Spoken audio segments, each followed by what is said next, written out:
Ишкана жетекчиси коллективди экиге бөлүп, өзүнүн командасы жана башка кылып бөлөт. Өзүнө жакындарга жакшы мамиле, бизге орой мамиле жасайт. Канчалык деңгээлде мыйзамдуу? Айтайлы бардык кызматкерлерге бирдей мүмкүнчүлүктөр түзүлүш керек.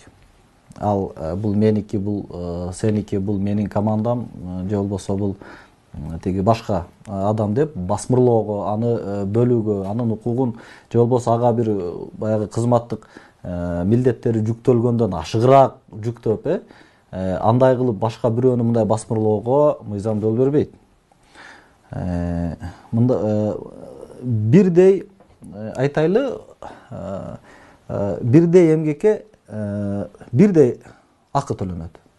Анан башка бирөөсү көп жумуш аткарып, экинчиси жумуш аткарбай туруп ошол эле баягы эмгек акыны алганы бул мыйзамга туура келбейт. Эгерде ушундай факт катталып жаткан болсо, ушундай учурлар бар болгон болсо, анда албетте жогорку турган.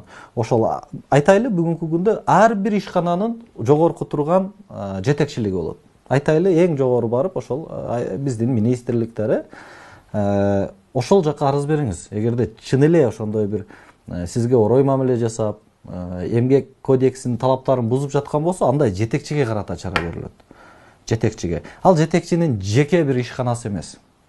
Ал деген ошол сиз айтып жаткан бул мамлекеттик, муниципалдык кызматтын жетекчиси, ал өзүнө ыйгарым укуктарын гана аткарыш керек. Ал эми ошол коллективди деп айтайлы, кесиптештерди бөлүп, жарып, мындай ар кандай, ар кимисине ар кандай мамиле жасалып жаткан болсо, бул жетекчи тарабынан абдан туура эмес аракет болуп саналат дагы, ага карата сөзсүз түрдө чара көрүлүш керек. Ага айтайлы жетекчилик тарабынан эскертүү берилиши мүмкүн, сөгүш берилиши мүмкүн.